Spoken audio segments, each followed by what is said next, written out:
If you've ever had anxiety hit you like a wave, heart speeding up, chest tight, thoughts multiplying, then you already know the cruel part. Your brain doesn't respond to logic in that moment. It responds to signals. And modern life is basically an anxiety factory that pumps signals all day. Bright light late at night, caffeine on an empty stomach, non-stop notifications, sitting for hours, bad breathing, constant uncertainty, then you're surprised your nervous system starts acting like the world is on fire. Now here's the strange thing. Long before therapy apps, long before supplements, long before wellness, monastic traditions built a simple emergency brake for the mind, something you can do quietly, anywhere, with no equipment, and it doesn't rely on you believing in anything. It relies on rhythm. It relies on breath.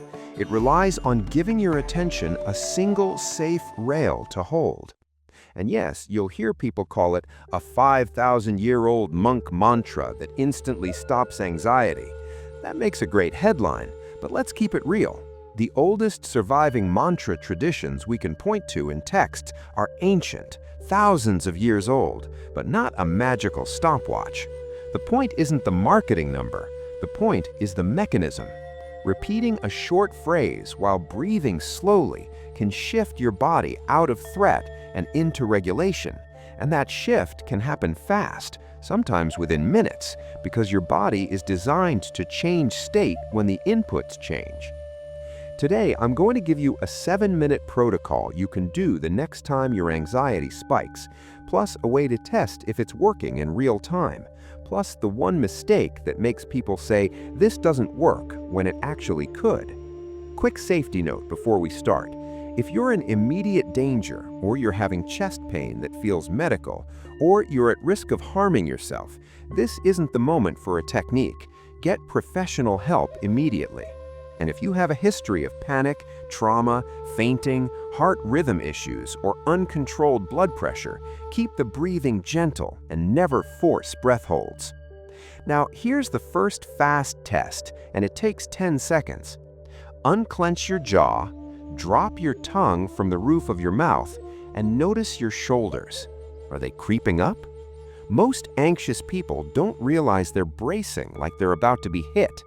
That brace is a signal. Your body reads it as danger. Then it produces more anxiety to match the danger it thinks it sees. So the game is not fight anxiety. The game is remove the danger signals. And the oldest monk trick is brutally simple. Give your mind one small sound to hold. Then stretch your exhale just enough to tell your nervous system, we are not running. That's it. That's the whole engine. The phrase you repeat is not a spell, it's an object to dwell upon, something that occupies the attention without requiring analysis, so your brain stops scanning the entire universe for threats and narrows down to one safe point.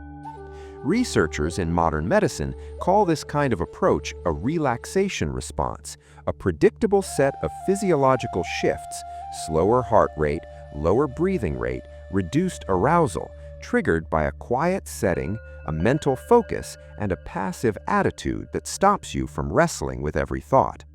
And on the breathing side, we have a separate line of evidence. Slow-paced breathing, especially around the resonance range of roughly 5 to 6 breaths per minute, tends to increase vagally mediated heart rate variability and improve autonomic balance, which is a fancy way of saying your body gets better at shifting out of fight or flight. That's the science translation, but you don't need the science to use it. You only need a timer and a phrase. Now here's the second test. This one tells you if your anxiety is being driven by a body loop. Put 2 fingers lightly on your pulse at your wrist or neck for 5 seconds. Don't hunt, just feel. If your pulse feels jumpy or you can't find it because you're tense, you're dealing with a body that's in threat mode. And threat mode has a predictable weakness. It hates long exhales. If you can lengthen your exhale without strain, you can often reduce the intensity of the anxious wave. That's why the technique works so well in 7 minutes. It's not asking you to solve your life, it's asking you to change your state. Now choose your phrase. This matters more than people think. The phrase must be short, 2 to 4 syllables is ideal, because anxious brains don't have spare bandwidth. It must be emotionally neutral or gently reassuring, not dramatic, and it must be easy to repeat silently, because you want a tool you can use in a meeting, on a bus, in bed, anywhere. If you already have a traditional mantra you use respectfully in your own practice, use it. If you don't, use something simple like, I am here, safe enough, this will pass, or even a single sound like Om or So Hum if that resonates for you culturally. And if you're skeptical, perfect. Use a totally secular phrase like steady now. The monk advantage is not religion. The monk advantage is repetition. Now let me show you why this works in the real world, not in a fantasy. Picture a stone hall, cold air, early morning. Monks aren't repeating phrases because they're trying to feel nice. They're doing it because the mind is a wild animal, and you can't reason with a wild animal while it's panicking. You tame it with rhythm. You give it a simple job. The same is true for you. Anxiety is not always a thought problem. Often, it's an arousal problem. Your body is over-alert, so your mind manufactures stories to explain why. You feel the adrenaline first, then the narrative arrives second. So if you try to argue with the narrative, you lose time. But if you calm the arousal, the narrative loses fuel. That's why a mantra can feel like it instantly stops anxiety, not because it deletes your worries, but because it lowers the volume of the alarm. And there's another layer here, vocalization and humming. When you chant softly or hum, you extend the exhale automatically, and you create gentle vibration that many people experience as grounding. There's even research using brain imaging on a simple Om chant, showing changes consistent with reduced limbic activity, and clinical programs have used structured mantram repetition as a stress and symptom management tool in certain populations. Again, none of this means you can cure every anxiety disorder in 7 minutes. It means this tool is a legitimate lever that can reduce intensity in the moment, and it's been used in disciplined ways for a long time. Now we're going to do the 7 minutes, and I want you to treat it like a drill. You don't wait until the house is burning to learn where the fire extinguisher is. You practice once when you're calm, so your brain trusts it when you're not. Set a timer for 7 minutes. Sit or stand in a position that doesn't compress your belly. If you're seated, put your feet on the ground. Let your hands rest somewhere simple, and do one thing first. Exhale fully, gently, like you're fogging a window without force. That exhale is your reset. Now, minute 1 is about removing the obvious danger signals. Scan your body quickly. Jaw soft, shoulders heavy, belly unheld, eyes relaxed. If your eyes are wide, your brain thinks you're watching for predators, so soften your gaze. Not closed if that feels unsafe, just softened. Now inhale through the nose for about 4 seconds and exhale for about 6. Don't chase perfection. If you can only do 3 and 5, that's fine. The goal is simply exhale longer than inhale. As you exhale, repeat your phrase silently once. 1 exhale, 1 phrase. That's the rule. If your phrase is steady now, it fits perfectly. Inhale, exhale, steady now. Inhale, exhale, steady now. Minute 2 is where your mind will try to escape. It will throw images, plans, memories, catastrophes. This is the moment people think they're failing. You're not failing. This is the workout. The only job is to notice you left the rail, then come back to the rail.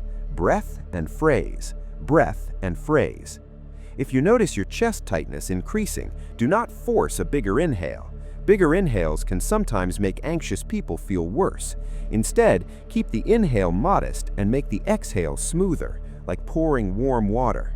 If thoughts shout, you don't shout back. You just keep returning. Minute 3 is where we add the monk upgrade that makes this work even when anxiety is intense. A whisper hum on the exhale. Not loud, not theatrical, just a soft hum that you can barely hear, like you're trying not to disturb someone in the next room. Hum for the full exhale if you can, and let the phrase ride inside the hum. The hum helps because it lengthens exhale naturally and gives your attention a physical sensation to latch onto. You don't need to do this forever, just for this drill. Minute 4 is where you test the effect. Keep the breathing and phrase, and for 5 seconds, check your pulse again. Don't judge, just notice. Is it a little steadier? Is it slower? Even a small change matters. Anxiety often collapses when it realizes the body is no longer amplifying it. Now comes the most important line of the whole video. You are not trying to erase anxiety, you are trying to stop feeding it. Every time you return to the phrase, you stop feeding it. Every time you lengthen the exhale, you stop feeding it. Every time you relax the jaw, you stop feeding it. Minute 5 is where we deal with the modern trap that makes people anxious all day without realizing it. Shallow breathing plus doom scrolling. Your phone trains your attention to jump, and anxious attention is jumpy attention. So in minute 5, we make attention slow on purpose. As you repeat the phrase, imagine it landing in one place in your body, your chest, your belly, or even behind your eyes, like you're setting a coin down on a table. Each exhale, set the coin down again. This is not mystical, it's attentional training. It's the opposite of scrolling. Minute 6 is where you add a tiny physical anchor. Press your tongue lightly to the ridge behind your top teeth, then release it on the exhale. Just a micro movement. This gives the brain another repetitive cue, and it helps break the loop of scanning. Breath, phrase, release. Breath, phrase, release. And now minute 7 is the landing. You don't snap out of this, you transition. On each exhale, keep the phrase, but slightly reduce the effort. Let it become background. Then in the last 20 seconds, stop repeating the phrase and just breathe normally. And notice the difference between now and 7 minutes ago. It might be dramatic, it might be subtle. Either way, you just taught your nervous system something crucial. You can change state on purpose. And that's the real ancient wisdom. Monks were never impressed by the fact that humans get anxious. They were impressed by the fact that humans can train. Now, let's talk about why this works when it works, and why it fails when it fails, because that's how you keep it real. It works because it uses 2 levers at once, breathing and attention. Slow breathing nudges your physiology toward regulation. Repetitive attention stops the mind from widening into 1,000 threat streams. Put together, the alarm loses oxygen. But it fails if you do one of 3 things. First, you try to force the breath. If you strain, you create another danger signal. Keep it gentle. Second, you use a phrase that triggers debate. If your phrase is complicated, your mind will analyze it. Choose something boring. Third, and this is the big one, you treat it like a one-time magic trick instead of a skill. Monks don't repeat a phrase once and declare enlightenment. They practice daily because they understand the nervous system learns through repetition. So here's a clean rule you can use in modern life. If you want this to work during real anxiety, practice it once per day when you're not anxious for 7 days. That's your training block. Just 7 minutes. The goal isn't to become spiritual. The goal is to make the pathway familiar, so when anxiety hits, your brain doesn't say, new thing, scary. It says, oh, this, I know this. And if you want a brutally practical way to integrate it, do it at the exact moment modern life tends to spike stress, the transition points. Do it before you open your inbox. Do it before a difficult conversation. Do it before sleep. Those are the places where monks would naturally put a stabilizing practice, before you enter the world and before you leave it. Now, what should you expect? In 10 minutes, meaning right after the 7-minute drill and a few minutes of normal breathing, you should notice one of these. Your jaw is looser. Your breath is lower. Your shoulders are less braced. Your pulse feels steadier, or the thoughts feel less sticky. In 24 hours, you should notice that anxiety spikes are slightly less explosive if you repeat the drill at least once. Not gone, less explosive. In 7 days, if you practice daily, many people notice something even more valuable than calm. They notice space. the space between a trigger and a reaction. That space is where freedom lives. Now, we also need fail-safes because not everyone's anxiety is the same. If you begin and you feel a rising sense of suffocation, stop the long exhale and breathe normally. Anxious people sometimes over-focus on breathing, and that can backfire. So keep the breath soft and let the phrase do more of the work. If you feel dizzy, open your eyes wider, sit down, and shorten the exhale. Dizziness often means you're breathing too deeply or too forcefully. If you have trauma and closing your eyes feels unsafe, keep them open. If your anxiety is persistent, severe, or interfering with daily function, treat this as a tool, not a replacement for professional care. Structured therapy and medical support can be life-changing, and there's no honor in suffering in silence. Now, let's expose the modern lie, because this is what keeps people trapped.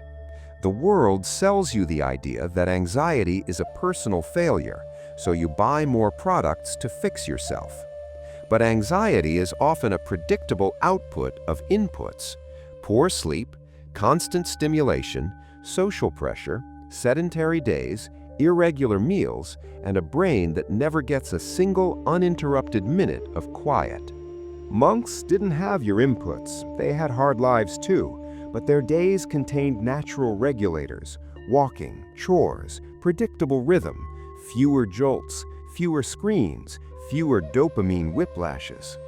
So the deeper takeaway isn't only use a mantra. The deeper takeaway is build a life that requires fewer emergency brakes. The mantra is your emergency brake, but you still want to stop driving with your foot on the gas all day. So here's the protocol upgrade that makes this stick in a Western life. Every day, pick one 7-minute slot and protect it like you protect your phone battery. Same time, same place, no negotiations. If mornings are chaos, do it in the bathroom after you brush your teeth. If evenings are noisy, do it in bed with the lights dim. The stability of the cue matters. Second, reduce one anxiety input that your body reads as threat: late caffeine, doom scrolling, skipping lunch, staying under bright light at midnight, sleeping with the phone in your hand. Choose one. Third, pair the mantra with a physical behavior that signals safety: slow walking for 10 minutes, or simply standing outside for 2 minutes of daylight. These aren't spiritual practices, they are nervous system hygiene. And the moment your brain realizes you can shift state, something changes. Anxiety stops feeling like a monster and starts feeling like a weather pattern. It can still be intense, but it becomes manageable. Now, I want to close with the real ancient message that gets lost in modern headlines. The power is not the age of the mantra. The power is the repeatability. A short phrase plus a long exhale is the smallest, simplest lever most people can pull anywhere. You don't need a perfect room. You don't need a supplement. You don't need a guru. You need 7 minutes and the willingness to return again and again when your mind tries to run. That's what monks trained. Not a magical calm, but the ability to come back. So if anxiety hits you tonight, don't ask your brain to solve everything. Ask your body to soften one signal: jaw, exhale, phrase, 7 minutes, then reassess. And if you want more monk-tested routines that actually work in modern homes, subscribe to Western Monk, because the world is getting louder, and the skill of becoming quiet on purpose is becoming priceless. Send this to someone who's trapped in the loop of "I need to fix my thoughts," when what they really need is to change their state first, because once the body calms down, the mind suddenly becomes a place you can actually live in.